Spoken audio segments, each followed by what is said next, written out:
afternoon, everybody. It's 2 o'clock. It's Tuesday, and Tuesday is webinar time. 2 o'clock on a Tuesday. Well, I'll be talking for about 40 minutes or so this afternoon, and then we'll stop for questions. So hopefully you'll be able to have those answered. I said please use the chat line as well. Other things, we are recording today's webinar, so that's going to be available via the Humble app. And the second thing is, I must apologise if slides have had difficulty getting the way through to you, but I promise we'll get those to you as well. So now, without further ado, let's start. There we go. The question we were asking ourselves today is how to sell during the pandemic, or how to change your method in terms of selling. It's only fair that we probably just spend a little moment to reflect. You probably know why there's a black screen there, and a lot happening in the world, and it takes a lot for COVID-19 to be moved off the headlines and news. So just a moment's reflection on George Floyd.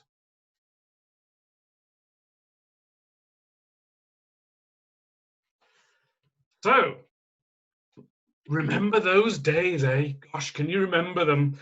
When we used to knock on people's doors, and we used to be able to talk to somebody. Gosh, we even used to, we even used to be able to shake hands with somebody. Sales process, the sales was very different back then. So things certainly have changed. But I just wanted to share with you some, again, heavy slide alert, some of the latest sales trends. So some of this is fairly intuitive, some less so, but I'll just share with you. And it was done by an American organization called McKinsey & Co. So have a little look if you fancy a little bit of extra or a bit of bedtime reading.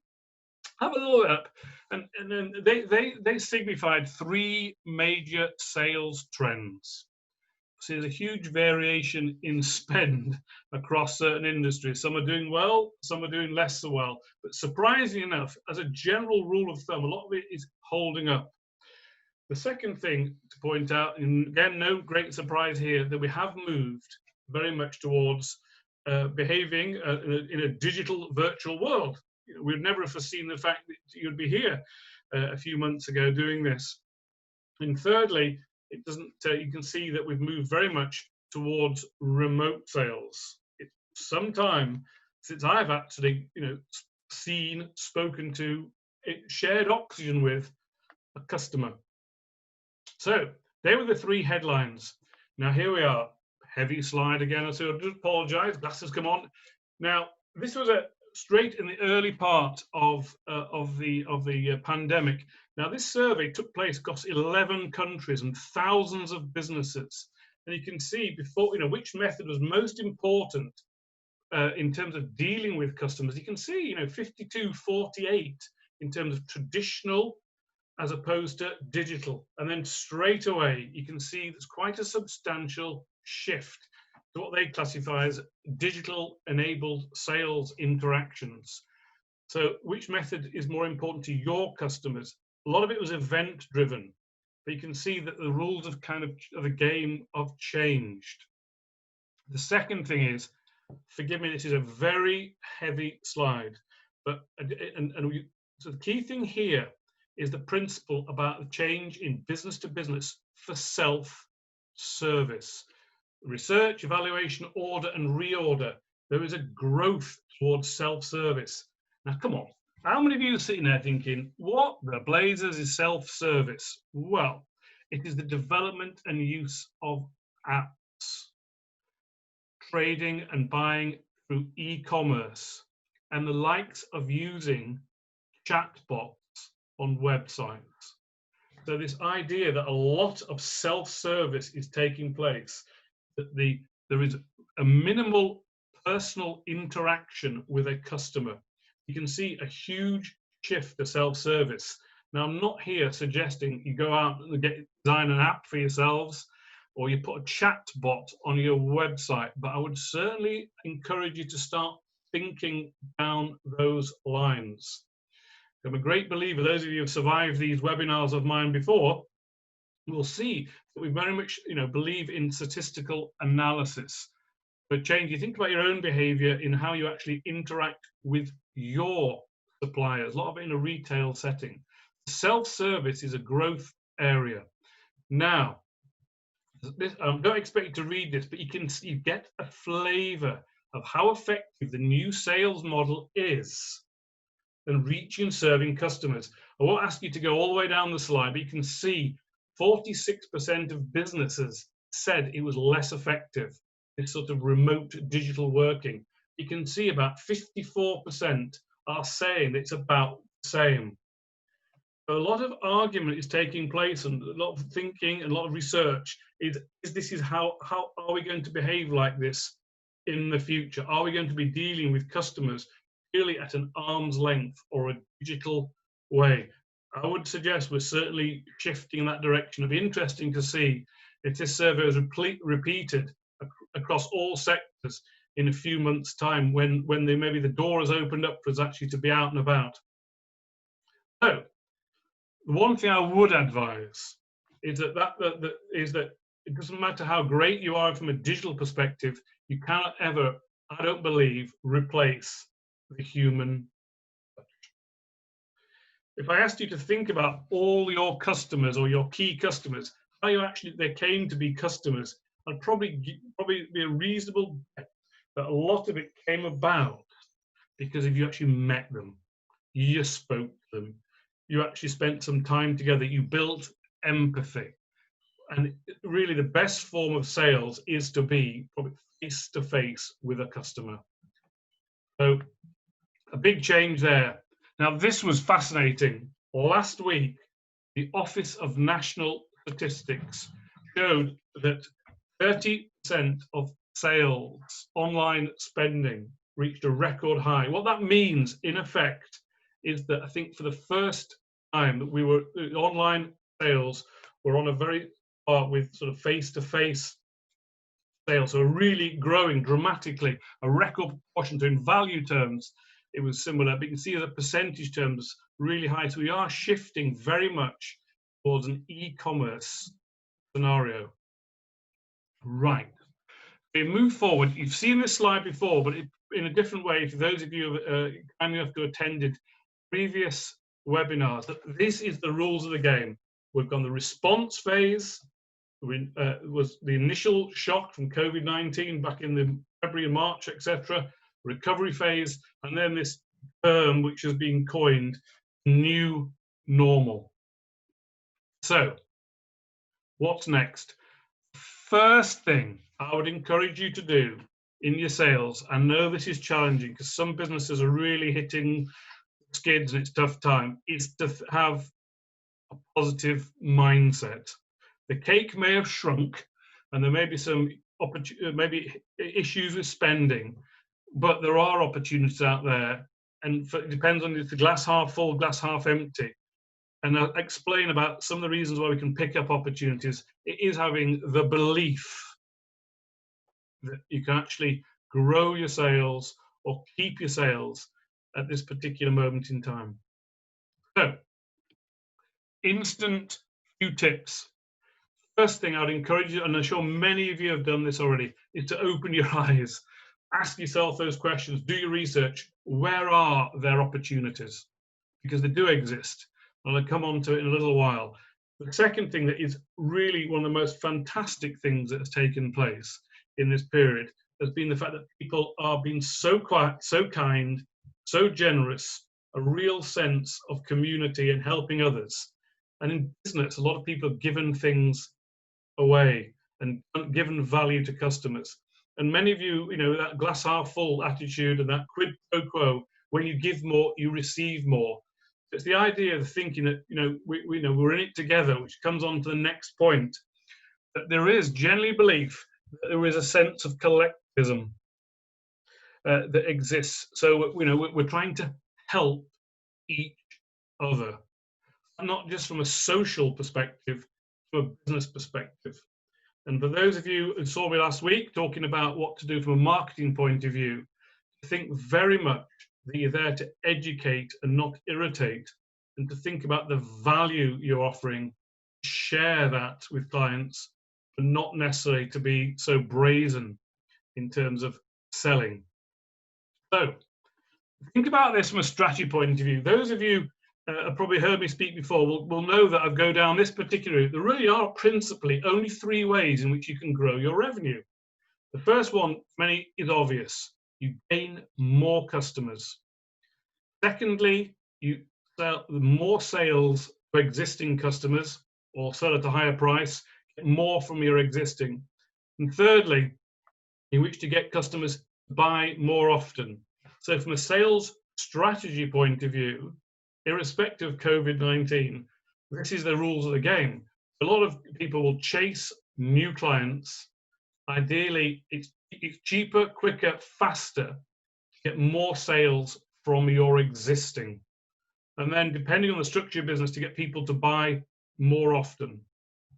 So one way of looking at this is a marketing and sales model called paid, owned, earned. I'll try and explain this very simply. Think of that you own your clients. You have a relationship with them. You have a database. These are people you've traded with. So you argue that you own them. If you wish to reach prospects, people unknown to you, you normally have to pay for the privilege. There is a marketing investment somewhere down the line.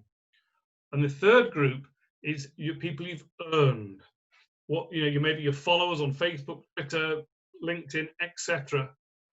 People who don't buy from you, but you've got some form of engagement. And in a perfect world, your selling process should be initially your clients, but then you should be ideally using your advocates to convert them into customers, or alternatively, to get your advocates to promote your business. Hence the birth of the likes of the Instagram influencer.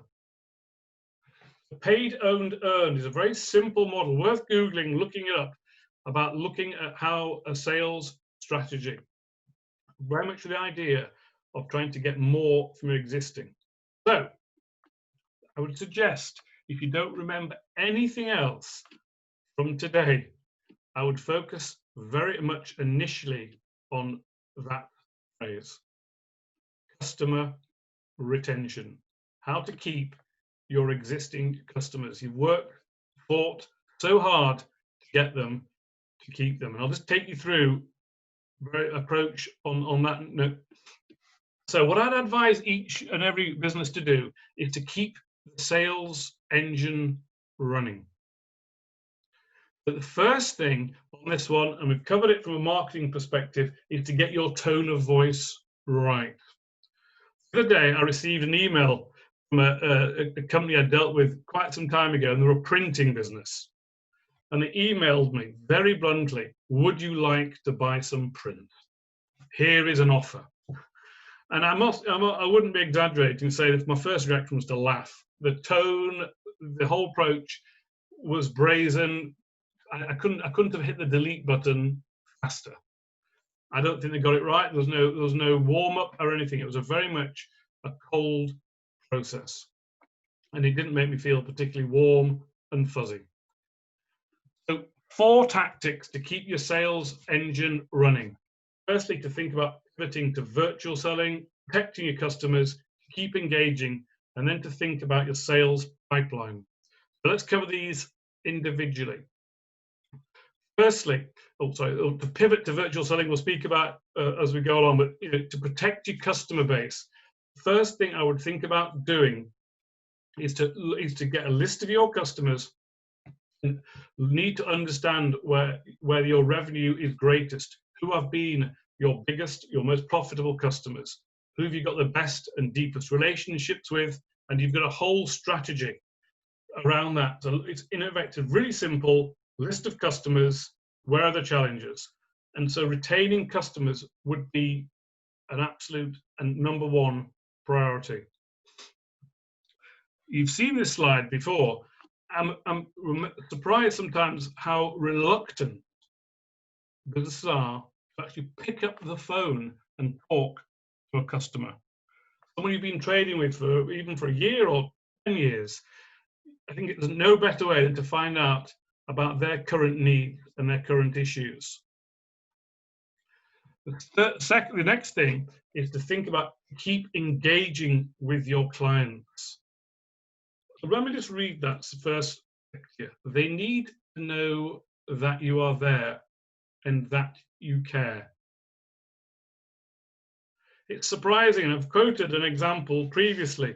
When I've been talking to companies on Zoom and I've heard the phone go in the background, and you've heard them pick up the phone to the customer, and you've heard this kind of discussion taking place, and it's pretty obvious what the content is. Oh, I didn't know you were open. So I think really carefully, you must let them know and that you're there and that you're thinking about them. I think the next thing we mention about and agree on a consistent set of COVID-related key messages. To get a brazen, blunt, please buy my print probably isn't appropriate.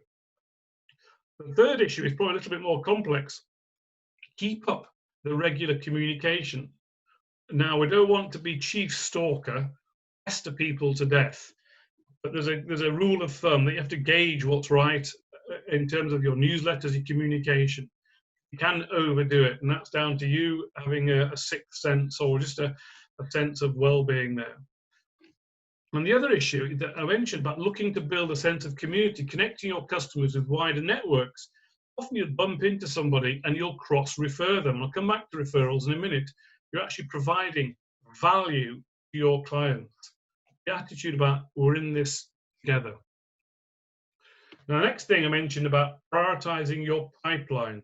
If you haven't already and you're in business to business, is to look at all the opportunities you've got. So naturally, some may have fallen off, maybe and all be at risk. So if nothing else, you look down your list of opportunities that you have in your pipeline and you try and re-qualify them. And if there are any late stage deals or things that are bubbling away, it's to try and get those closed as soon as possible, or actually to work out what you need to do to help customers make those decisions. Now, I'm not naive enough to know that it's not always going to be possible, but if nothing else, if you've got a list of your customers and you're looking at them and segmenting them and thinking who are the most vulnerable, where the opportunities are, and you're looking down a pipeline of opportunities, you have got a means of actually managing your sales. So, next thing I mentioned about pivoting and to realign a strategy for your sales. So what should we do first? Well, as I mentioned, I think the first thing I would recommend is to segment your customers. It could be as simple as a piece of paper, spreadsheet, a list of your customers. Segment them in these ways. Analyze and resegment your customer base. Which markets and which customers are most affected by COVID-19, which are not. So if you were supplying to restaurants or caravan parks or airlines in the hospitality industry, you may be big challenges there. But if you're into other sectors, there may be opportunities, pharmaceuticals, etc. The key thing to know is, has the buying behavior changed? Well, there's only one way to find out: to pick up the phone. Now, I'm going to go off on a tangent for a minute, because me sitting there thinking, I don't like using the phone. And it's fair to say, without wishing to tar all the millennials with one brush, using the telephone is something that probably people fear doing. Well, how about this for a thought? I was working on behalf of a client last week who sells equipment into the public sector, and I promised I would ring some of his customers up on his behalf. I was stunned, and surprised how easy it was to speak to them. Because you know what? They were sitting at home in front of a computer, and many of them were bored.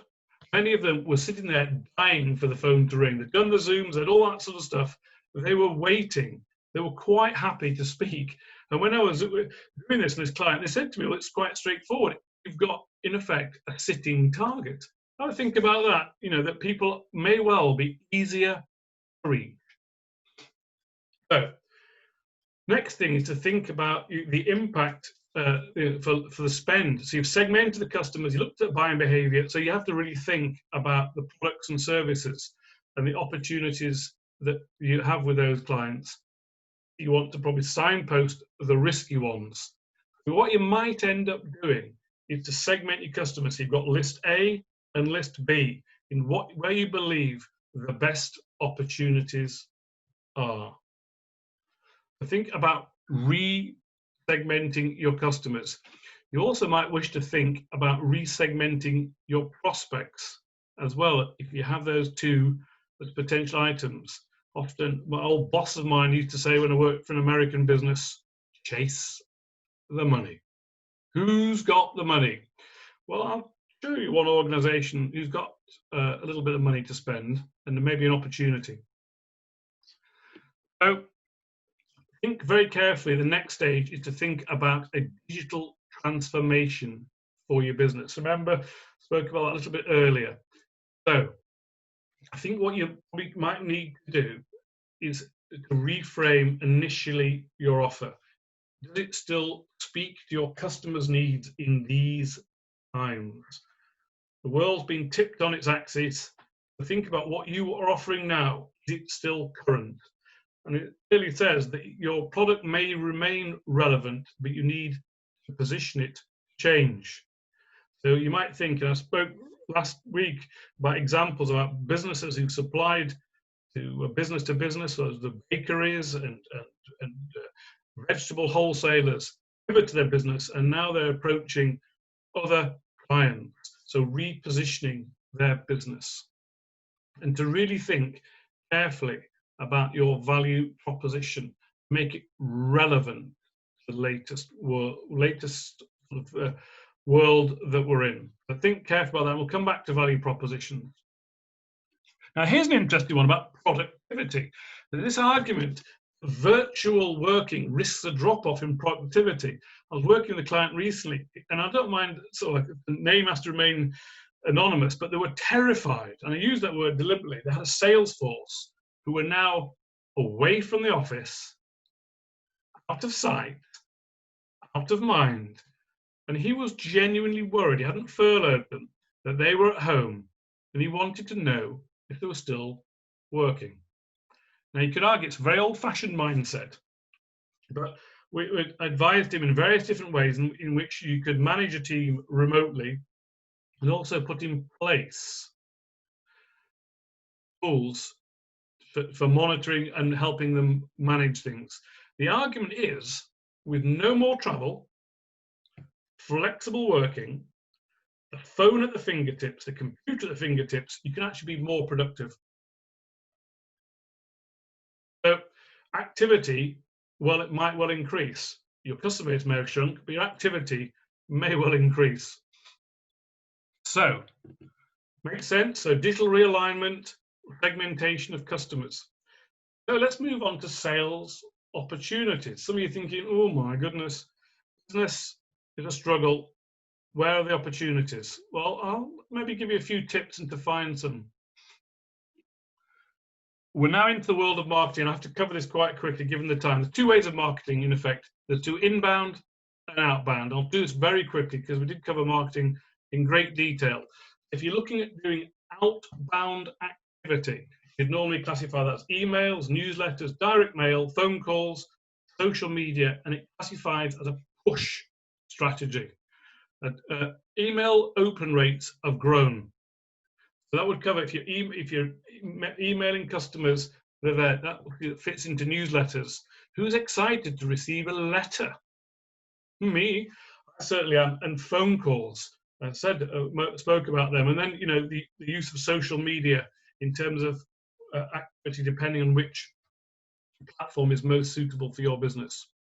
And then we talk about inbound activity, and this is where to drag leads into your business.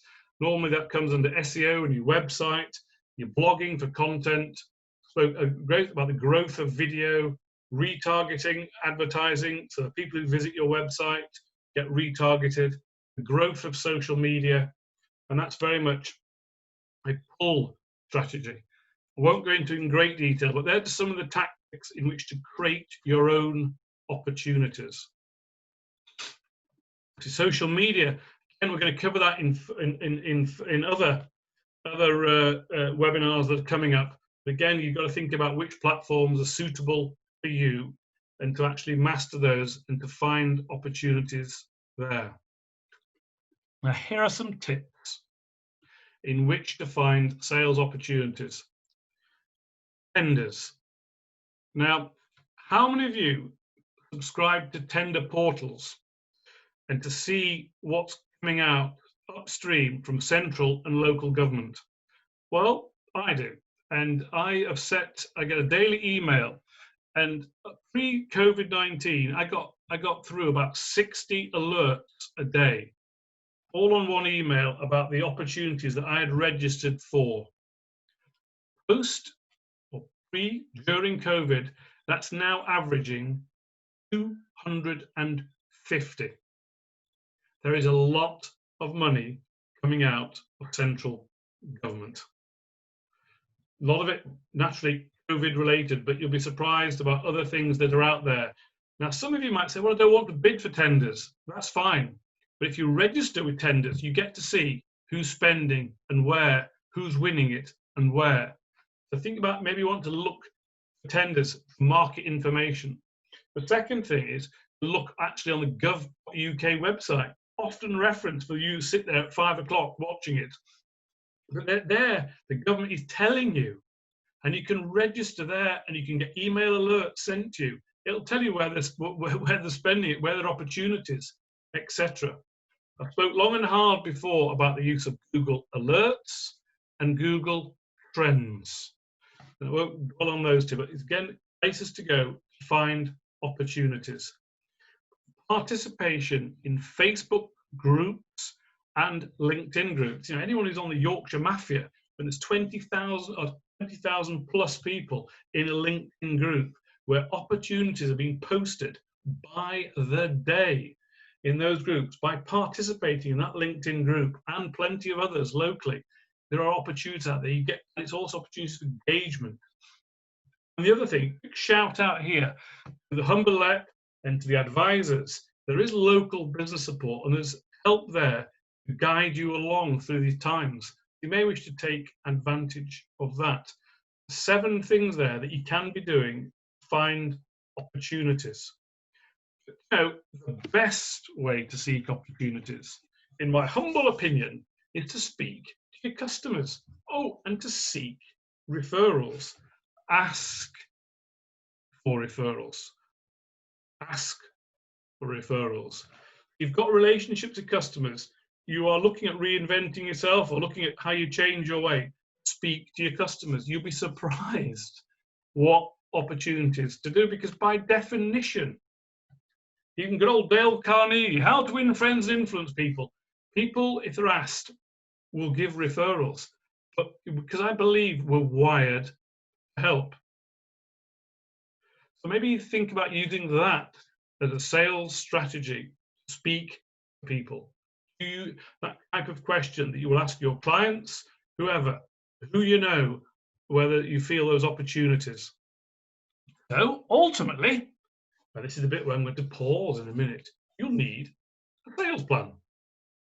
And on the next page, I'm going to give you a template for creating a sales plan that you can use.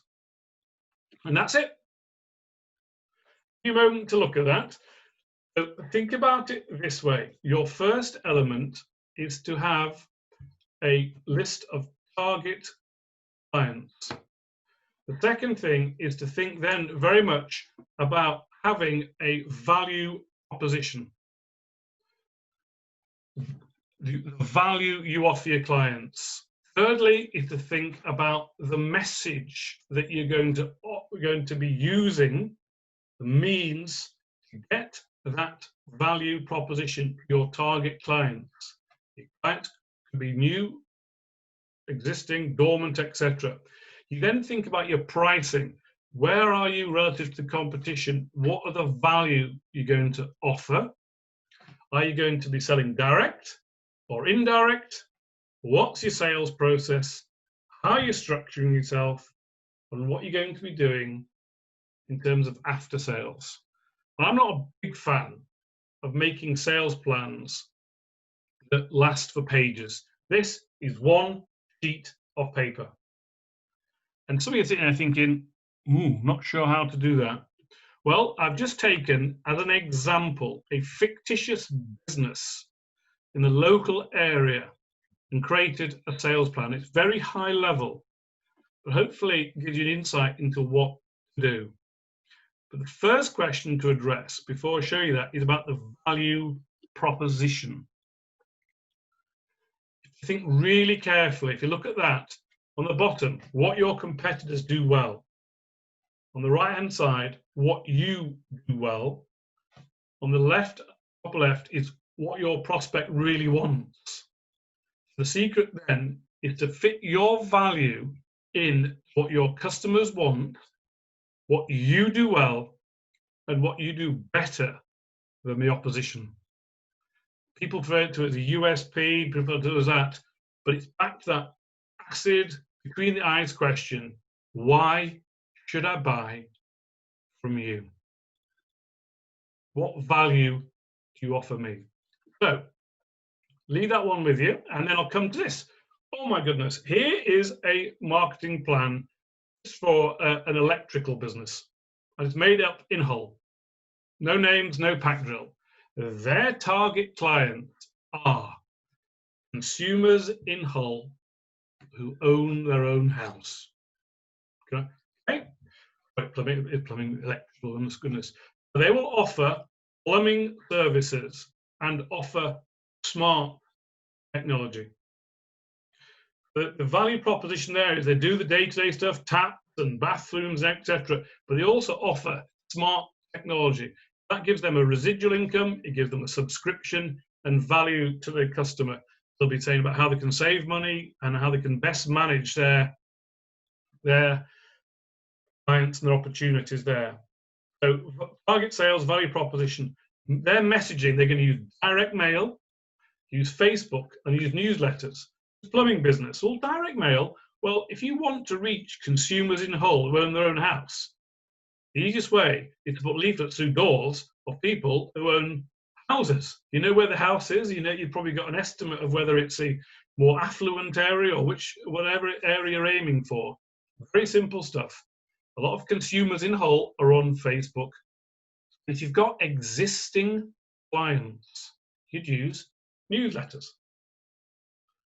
Keep communicating with about new products, new services. On the pricing element, you might this company is competitive and they're benchmarking themselves against local prices. They're going to sell direct to customers, but they'll also use like Checker Trade and Google Ads to generate demand. They've got a CRM system to set reminders.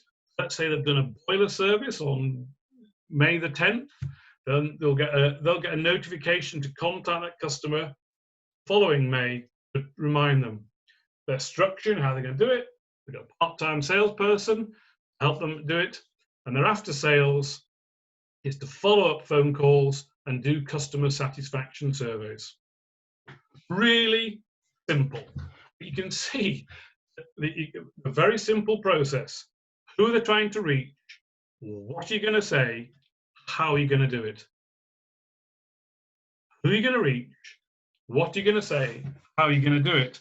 Your value proposition, all those things will reflect COVID-19, but people still need plumbers and electricians and whatever trades, and many of you, but you mentioned earlier, a lot of it will change with the advent of what's around us, but a lot of things will remain unchanged. That's what I'm saying about a slightly different approach. A very simple sales plan. If you get a copy of the slide, so what I'd recommend is probably to fill your own in and to do that.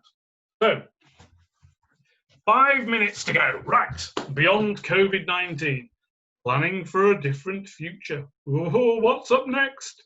We saw him last week. I mentioned him to Eric Cantona's in the space of a week. He said these words. I'm not going to read them to you. I did it lightheartedly. But the principle is, on this situation, the seagulls follow Troy because the sardines will be thrown to sea. Those who don't know anything about football were thinking, what the hell is he talking about? The principle is, the rules of the game that changed, where you fished in A, you may have to fish in B. So these are my thoughts to finish with. It's very likely that the world, I should put, we operate in will be changed forever. Yep. Markets will be transformed, as will your route to them.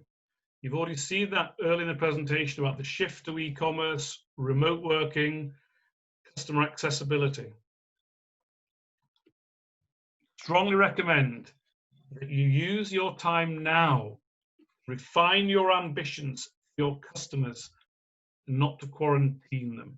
What I'm saying there is if you can market and sell successfully now, you can do it anytime.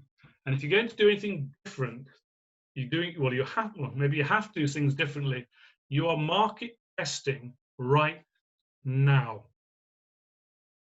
Can I use remote sales to contact my customers? Can I use chatbots on my website? Can I do this? Can I do that? Can I do the other? Believe it or not, there's only one way to find out.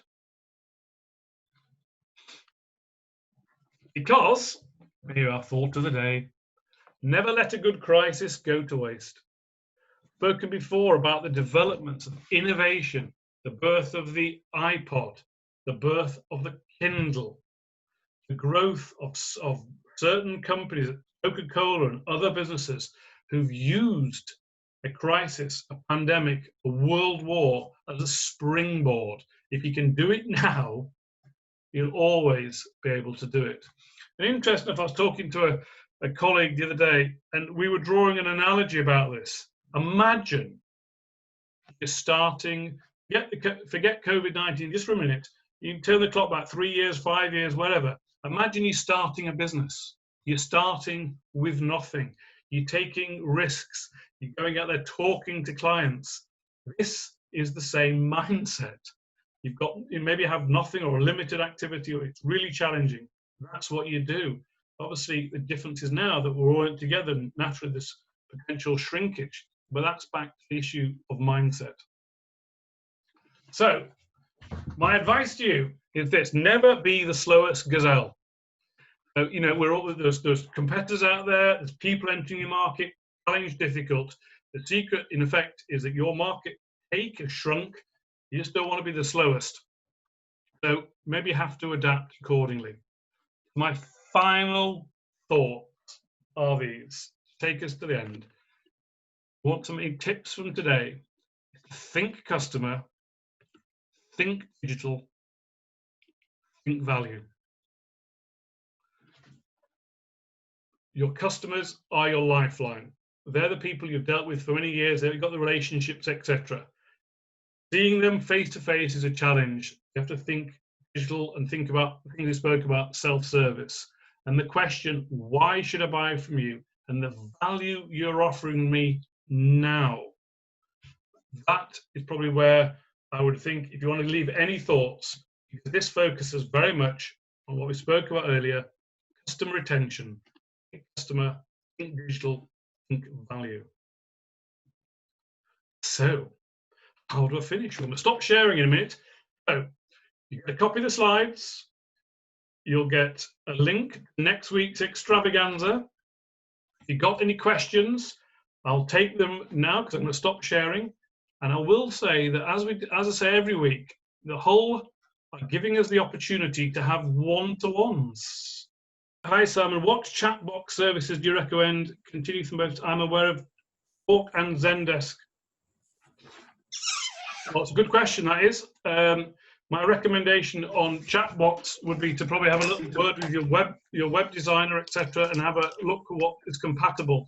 But you'll find if you're probably in WordPress or Wix or one of the other platforms, you'll probably find something that's relevant to that. Any other questions? Anything else?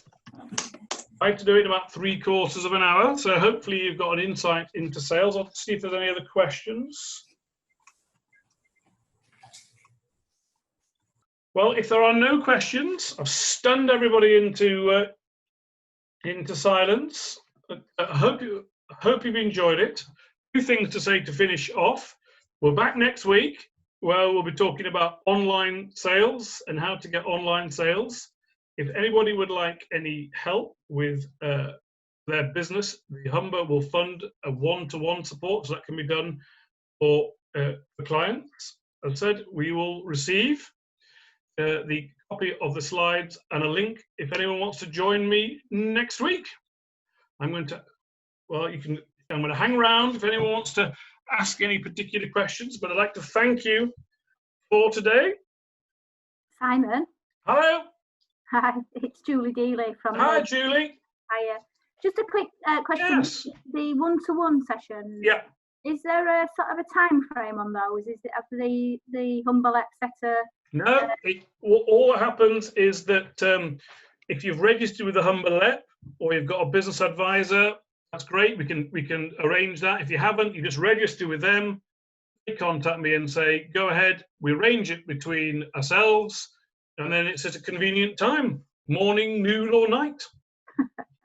Right, thank you. Yeah, so you do it by Zoom, so we can share the screens, I can see people's websites, whatever. It may be something very specific, but yeah, if you would like help, just drop me a line or drop the Humber line. Happy to help.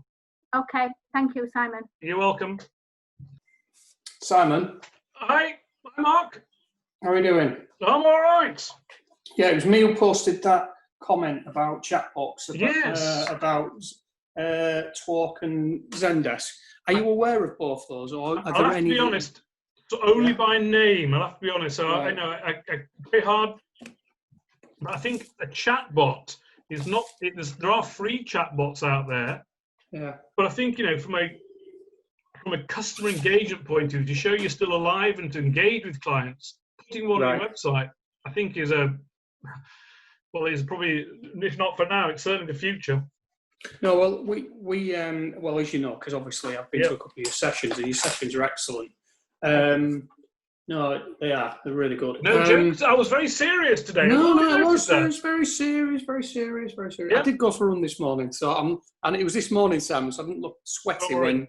No. It was this morning. No, in all seriousness, I'm just because we launched our website recently, as you know, and we were going to talk about getting a chat box before we launched it. But to be honest, you know what it's like, the whole process of refreshing a website from start to finish. Yeah. So it is on my very much thought process for the next phase, and because it's something I've got a decent level of web experience. It's something I've not got a great deal of knowledge of, experience of, and it's sometimes good to listen to somebody else. And those two have been put forward from me. One's a free service, which is Talk, and the other one is Zendesk, which is paid, I understand. But beyond that, I don't know a great deal about. I know what they are and I know what they do. But I don't know me too. Talk is the one that I'm most familiar with. I just like to think of it this way. If I land on your website, and I don't know if you're working, not working, etc. And this idea that people are moving to self-service, with apps and things like that, a chatbot seems to be the logical place to go. Right. Okay. I would certainly experiment with it, and they're so clever now, And have you got any insight as feedback of any of your customers using it? I know what I will. I'm a bit ill prepared, but I do know one person who's used it. Okay. I'm going to ask them because. Would you mind? The way of thinking of it is, you imagine I go on your competitor's website, and then I go on yours, and you've got the chatbot. Yeah. Look, by definition, more 21st century. No, completely agree with you. Completely. Like I said, it was just the fact that we've gone through a massive process, and it was on there. So once things are now starting to settle down, it's very much on my thought that we do need a chat box. But my problem is because it's not something I know a great deal about. It's which one to go with and whether a free one will cover the breach down. And then there's all the integration. That's what I'm saying. So I'd probably have a go with the Talk. Would you mind just asking your customers to see what their experiences are, just so I can get it's from the horse's mouth, so to speak. Yeah, no problem. Happy to do that. Thank you, Simon. You're welcome. Listen, I'll catch up with you next Tuesday. Fantastic. Take care anyway. See you. Bye. Bye.